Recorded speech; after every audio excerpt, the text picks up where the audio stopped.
know what's going on? It's your boy Cam 1111, the YouTube's Rick of the Year, and I'm back with an absolute banger. Shout out Fantastic Hip Hop. How Kendrick Lamar is destroying Drake's career. Now, first things first, I have to give you happy Monday. First of all, I have to give you my scorecard. So right now, round 1 and 2, I have K-Dot winning.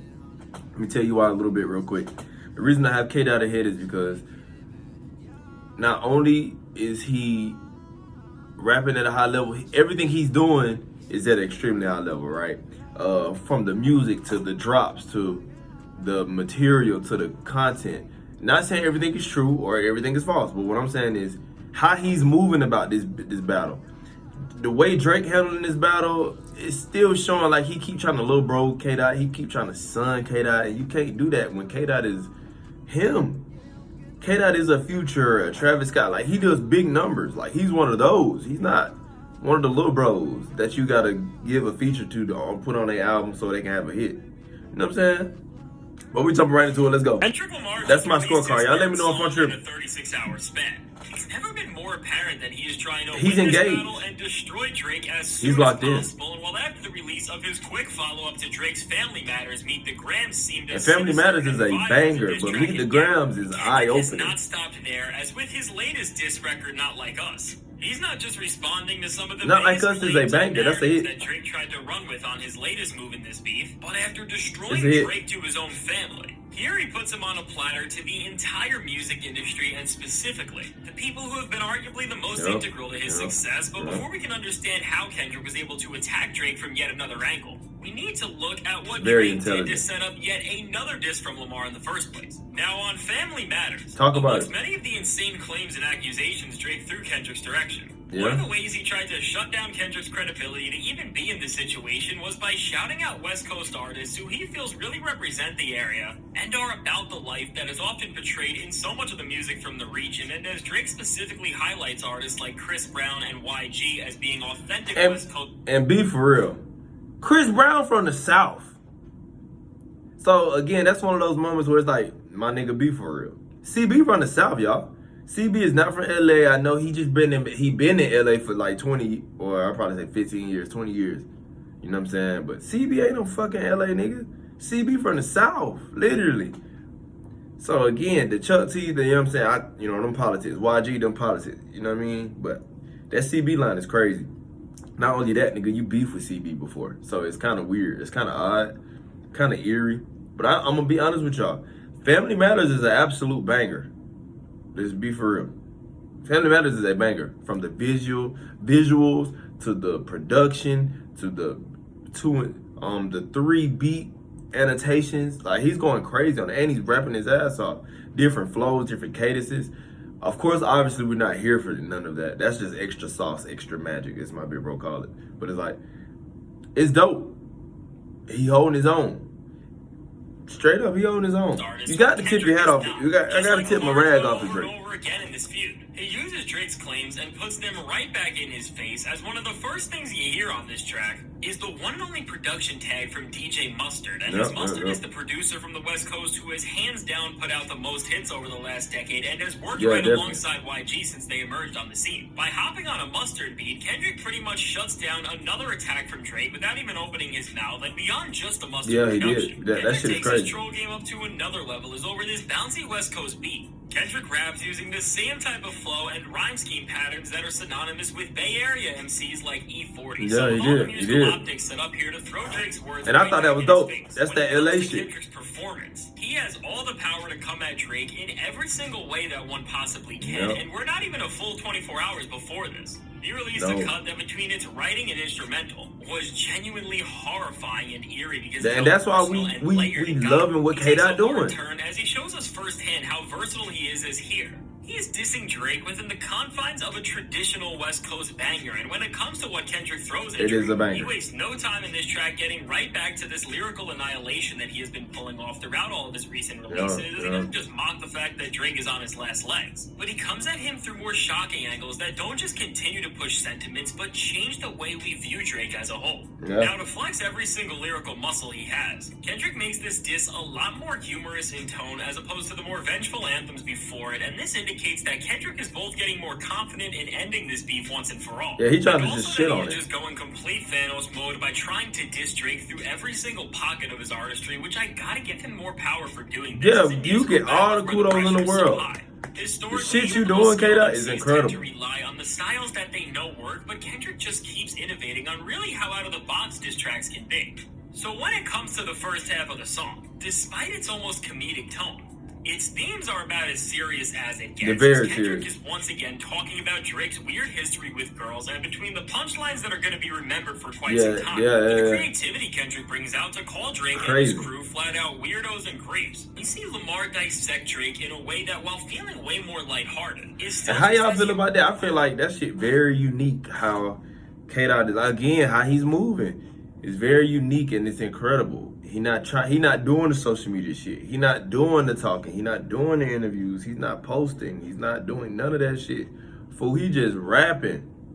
He took 17 days to prepare material. And that type of shit, I gotta tip my do-rag to.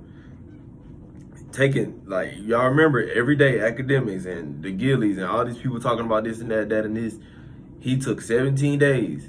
He's been working on material every single day as far as that 17 days. And it's absolutely showing. It's showing. The work he put in is showing.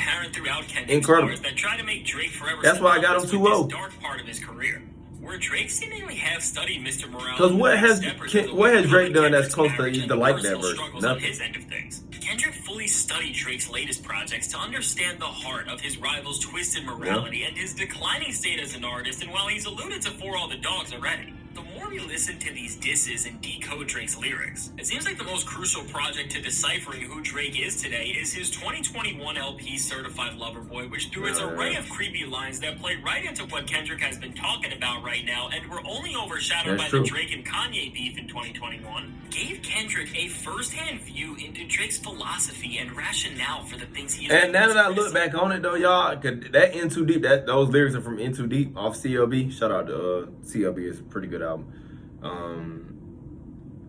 Pop that, baby, that coochie was so worth the wait. I wasn't in love with none of them anyway. Yeah, pop. I ain't gonna lie, it's a little shaky. Even though that song is a fucking banger. Shout out to Pluto, but that song is a banger. I just can't say Drake a P, y'all. He's not a, you know what I'm saying? He's not. He's not. And I was just having that debate today while I was at my job and shit. Like, I can't just sit up here and say the man's a P when it's certain, not saying it's right? I'm not saying it's right. But morally, you know, some guys can finagle and wiggle and find wiggle room in the laws of the country. Drake business is where in America, right? So it's like, he's working through his confines. I'm not saying that's right. But I can understand how his defense will be. While Kendrick has said some insane things that definitely are supported by the same framework from this project, here, he just clowns the entire album's legacy right on its head as he calls himself a certified boogeyman as a way to mock Drake and what he sees as his impending loss. And he doesn't stop here as he flips the title again to say that Drake is something much worse than a certified lover boy, which I can't even say in this video. Now, the cover of the song builds on this sentiment as well, as it shows Drake's house, which is known as the embassy, on what would be a certain list that everybody fears, and with 13 tags on the building. 13 tags. This imagery to allude to the fact that there is some seriously disgusting things brewing here. Yeah. Now, despite this subject matter being pretty disturbing, because of the one-liners and jokes Kendrick throws in, it does clown Drake in a way that is super accessible. It's very different. Very different. This makes the song even more insane because it has all the makings of. I love it, man. Damn, I love this. I love this. It begins to take a wider scope to this absolute attack on the OVO rapper, as Kendrick says to Drake that he should never show up in Oakland again after disrespecting Tupac the way he did, and as Kendrick continues to just call Drake less of a man than he and anybody else is. He delivers a combination of. But y'all, let me ask you this right here: did he really disrespect Tupac? Now, granted, before you answer, the reason I asked that is because all he did was he wrote an inspired verse as Tupac. Now, the disrespect that Drake's showing is not fucking rapping it, similar to Tupac. Rapping in Tupac voice as Drake is very, very, very disgusting. Very disgusting. Rapping like Snoop Dogg rapping the Snoop Dogg voice as Drake is absolutely atrocious. It's atrocious. But you know, to each his own. I don't think he disrespected neither one of them. I don't think he did.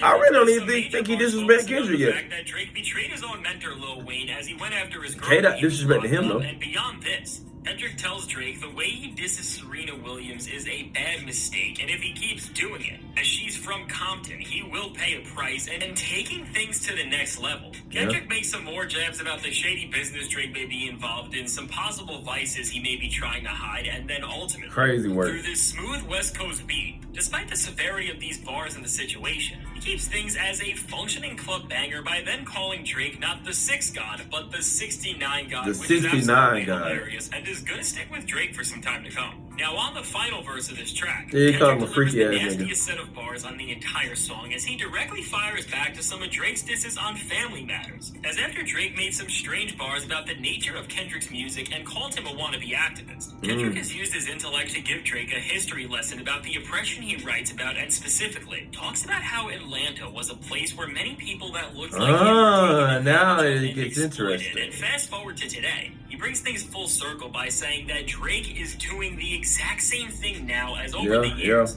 He has used such people as Future, Lil Baby, 21 Savage, Young Thug, Quavo, and 2 Chainz to hop on the waves that they have created, and ultimately earn credibility in the hip-hop world that he otherwise wouldn't have. And looking at all this in this perspective, Kendrick finishes this lesson off by saying, "No, you not a colleague, you a colonizer," which, wow. After Drake made some stupid bars on family matters, Kendrick was able to flip it into a verse that shows that while Drake may brag that he got many artists their first #1 songs, without the influence and stature that he has been from Atlanta and so many of their greatest artists, he simply wouldn't be where he is today. And when we look at the tactical advantage that this verse absolutely gives, great Kendrick take. has now positioned Drake not just against the people, but against the region where he has gotten so much of his style from. And with this, while Drake has played the victim and acted like he has given so many people a career, Kendrick shuts down this ideology as he calls Drake who's only biting the style that others have worked so hard to create, and he is just profiting off of. So overall, between the creative way that he clapped back to more disses, very unique way for sure, and the fact that he continues, and I'm gonna say this,